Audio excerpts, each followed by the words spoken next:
In a single week in December 2011, in one room in New York, the most valuable private jewelry collection ever assembled was taken apart, piece by piece. A pearl that had once belonged to the crown of Spain. A heart-shaped diamond said to have been carved for a Mughal emperor's wife. A colourless stone so large it would come to carry her own name. Emeralds, rubies, a pair of plain wedding rings, all of it lifted onto a velvet tray, held up under the lights one last time, and sold to strangers. When the final gavel came down, that sale had raised more money than any jewelry auction in history. And not one of her 4 children stood up to stop it. They didn't stop it because there was nothing to stop. She had arranged the whole thing herself years before she died, signed the papers, chosen the auction house, decided that when she was gone, the jewels she had loved more publicly than almost anyone alive would not stay in the family at all. They would go out into the world. This is the story of the woman who owned everything that glittered and the 4 children who inherited everything except the wish to keep it. A daughter who never met her father and spent her life shaping bronze in a barn. A daughter who arrived from overseas and endured nearly 20 surgeries before she could walk like other children. A son who married into one of the most haunted fortunes in America, and a son who walked away from Hollywood so completely that he now cuts stone, alone, in the desert. 4 jewels, 4 children, and at the center of all of it, a mother named Elizabeth Taylor. If you've spent any time with her jewels before, the diamonds, the emeralds, the pearl that stopped rooms, you already know what her world looked like. What almost no one talks about is where those jewels went and who was left standing when they were gone. Because here is the strange thing about Elizabeth Taylor. She spent nearly 70 years in front of more cameras than almost anyone in the history of American film, draped in stones that could have bought small streets. And the 4 children she raised inside that blaze of attention each grew up to want the exact opposite of it. Quiet, craft, distance. A life the cameras would never think to follow. The jewels tell that story better than any biography could. So let's follow them, 4 of them, and let each one lead us to one of her children. The pearl and the daughter who never met her father. Start with the oldest thing in the room. La Peregrina, the Wanderer, is a pear-shaped pearl that was already centuries old by the time it reached Elizabeth Taylor. By tradition, it was pulled from the waters off Panama in the early 1500s and carried to Spain, where a king elevated it to a crown jewel. For more than 200 years it appears in the royal inventories, worn by Spanish queens, handed from one reign to the next. It survived the collapse of a Spanish throne, crossed into France in the baggage of Napoleon's brother, drifted through aristocratic English hands, and then, in 1969, Richard Burton bought it for the woman he could never quite stay married to, and Cartier rebuilt it into a necklace made around her. In December 2011, it went under the hammer for $11.8 million, a world record for a pearl, and the highest price paid that entire glittering night. That pearl had spent 400 years passing between the most powerful hands in Europe, and the daughter it leads us to spent her whole life trying not to be handed anything at all. Her name was Liza. She was born in the summer of 1957, and for a few short months her mother's life looked almost calm. Then, in the spring of 1958, a small private plane carrying Liza's father went down in a storm over New Mexico. He was killed instantly. Liza was not yet 8 months old. She would grow up with no memory of him, only photographs and whatever stories other people chose to tell her. Where her mother thrived under attention, Liza shrank from it. People who knew her as a young woman described someone watchful and quiet, far more at ease around horses than in a room full of adults. She never once tried to turn her famous name into a career. Instead, she picked up a chisel. She trained seriously as a sculptor, working mostly in bronze, and built a real reputation in a corner of the art world that has almost nothing to do with celebrity. One where the proportions of a horse, done wrong even slightly, are the difference between a piece that feels alive and one that doesn't. By most accounts, the people who bought her early work had no idea whose daughter they were dealing with. She settled on a wooded property in the Hudson Valley, about as far from Beverly Hills as a life can get, and raised 2 sons there. One of her most talked about pieces was a life-sized bronze of a rescue dog cast from material recovered at the World Trade Center, made not to sell, but as a tribute. Later, her work turned toward African elephants and an orphanage she came to know personally. A pearl that outlived empires, and a woman who wanted nothing she hadn't shaped with her own hands.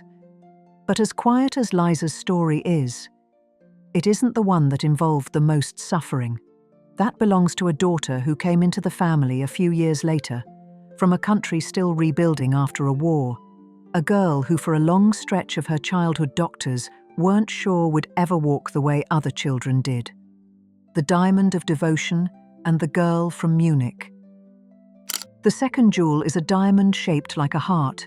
By tradition, the Taj Mahal diamond was cut in the 17th century for the Mughal court, said to be tied to the Emperor Shah Jahan and the wife he loved so completely that when she died, he raised the Taj Mahal over her grave. Whether every thread of that story is literally true, the object is real enough. An inscribed, heart-shaped stone that Richard Burton gave Elizabeth Taylor for her 40th birthday. In 2011, it sold for roughly $8.8 million and set a world record for an Indian jewel. A jewel built, at its very center, around the idea of choosing one person above all others, which is exactly the right object to lead us to Maria. Maria was born in Munich in the summer of 1961. Her early life had already been shaped by hardship before Taylor ever entered it. She had been placed for adoption as an infant, and she had been born with a serious hip deformity, the kind of condition that, left untreated, threatens to leave a child with a permanent, painful limp. Here is the detail that tells you almost everything. By the accounts of people close to Taylor at the time, the little girl's condition didn't discourage her. It drew her in. She reportedly wanted this particular child precisely because she was unwell, because she believed she could help. When Taylor married Richard Burton, he completed the adoption himself, and Maria was raised as one of the 4. What followed was one of the hardest chapters in the family's history, and it rarely makes the glamorous retellings. To correct her hip, Maria went through a long series of surgeries all through her childhood. By some counts, close to 20 separate operations. While her brothers and sister were at school plays or out riding, Maria was often recovering, relearning how to walk, spending long stretches in casts and braces meant to slowly reshape her hip as she grew. And yet, by every account, she was never treated as fragile. Taylor made a deliberate point of including her in everything, every trip, every family portrait, refusing to let the medical reality set her apart from the others. As an adult, Maria moved into design and fashion, stayed close to her mother's charitable causes, and then did the most un-Hollywood thing imaginable. She disappeared into an ordinary life. Today, she lives quietly in Idaho, largely unrecognized by the people she passes at the grocery store. A woman who was once carried through nearly 20 operations inside the most famous household on earth, and who chose, in the end, to be no one in particular. A diamond about devotion. And a mother who chose the child who needed the most.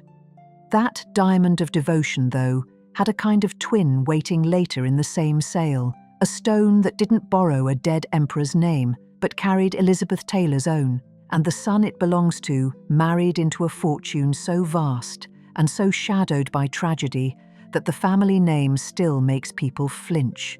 The diamond that carried her name, and the son who kept an Oscar instead. Somewhere in that December sale sat a single colourless diamond of 33 carats, a stone so remarkable that, in the end, it took her name. The Elizabeth Taylor diamond. When it sold, it set a world record for the price per carat of a colourless diamond. Of all the jewels in the room, it was the one that most literally carried her into history, her name, cut into the permanent record of the most valuable jewellery sale ever held. The son, it leads us to, wanted nothing to do with that kind of permanence. Christopher was born in 1955, sharing, strangely enough, his own mother's birthday. As an adult, he built a deliberately unglamorous career behind the camera, working in sound and as an assistant director on films through the 80s and 90s. Colleagues on those sets often had no idea, at least at first, that the quiet man handling the sound equipment was the son of one of the most famous women alive. That anonymity was the point. His personal life, though, pulled the family into a far larger story. In 1981, he married Aileen Getty, granddaughter of the oil tycoon J. Paul Getty, whose fortune at the time was compared to the output of entire nations. But that wealth came bundled with tragedy. Years before Christopher ever met her, Aileen's brother had been kidnapped in Italy as a teenager and held for months before the family paid to bring him home, an ordeal that marked him and the whole family for the rest of their lives. That was the world Christopher married into, a fortune large enough to buy almost anything and unable to buy safety. The marriage did not last, but what grew out of it became one of the most important chapters of Elizabeth Taylor's life. When Aileen was later diagnosed with HIV, at the height of the public fear around it, Taylor did not step back. She stayed close to her former daughter-in-law for the rest of her life, and many who knew her believe that watching someone she loved live through that illness helped push her into AIDS activism at a moment when almost no famous person would go near the cause. She built a foundation that her grandchildren still help run today, and part of the money from that record-breaking jewelry sale flowed straight into it. And Christopher? Of everything his mother owned, the object he chose to keep close was not a diamond at all. It was her first Academy Award, the small gold statue from the role that finally won her the industry's highest honor, not displayed for visitors, just kept quietly at home, the way a person keeps something that matters more to them than to anyone else. The diamond carried her name, the foundation carried her purpose, and her son kept the Oscar. If Christopher wanted a statue instead of a stone, his older brother wanted even less. No jewel, no gold, nothing that shines at all. Just rock and time and the patience to cut one into the other. The last lot and the son who chose stone. The final jewels of the two-day sale were the plainest of all, the wedding rings from her marriage to Richard Burton. They were the last lot of the entire auction, and by the accounts of people in the room, they drew the longest, most drawn-out bidding of the whole event, the price climbing in tiny increments through several long silences before the gavel finally fell. Of everything sold that week, the fiercest fight was over the simplest, most human objects in the collection.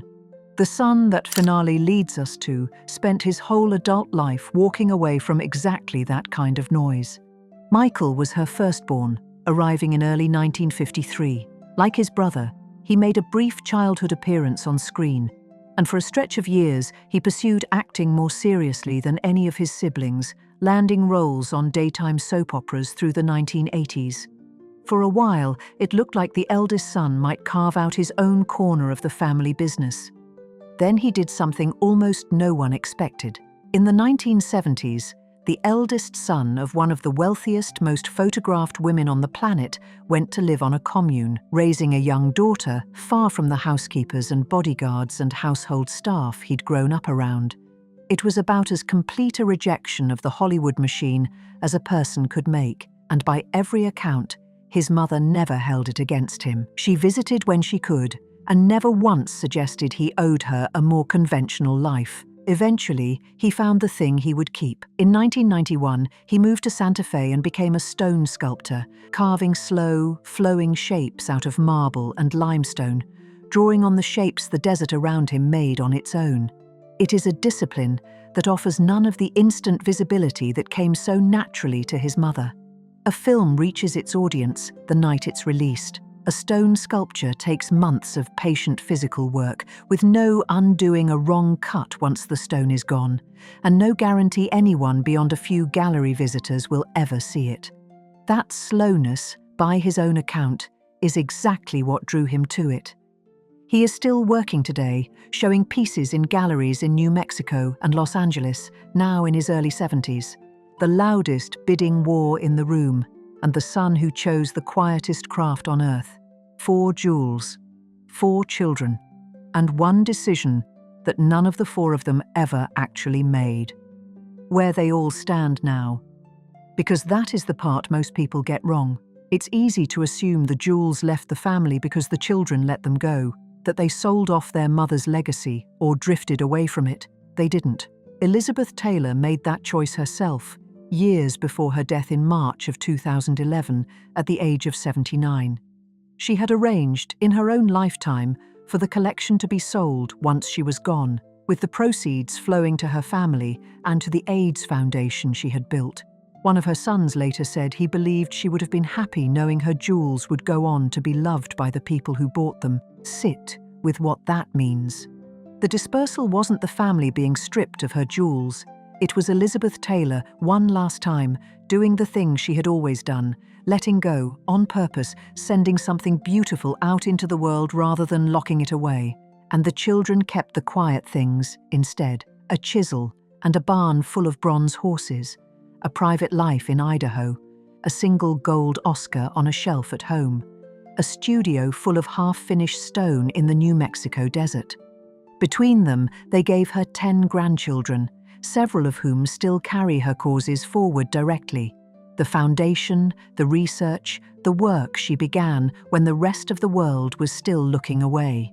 None of the four ever chased the fame their mother wore for nearly 70 years. If anything, each built a life around its opposite: privacy, craft, and real distance from the cameras that followed her everywhere she went. When you look back at old footage of Elizabeth Taylor arriving at some premiere, the flashbulbs catching the pearl at her throat, it's tempting to imagine her whole world moved at that pace.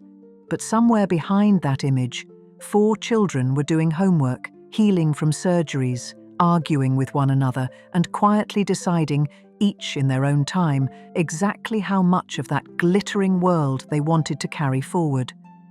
Not much of it, as it turned out.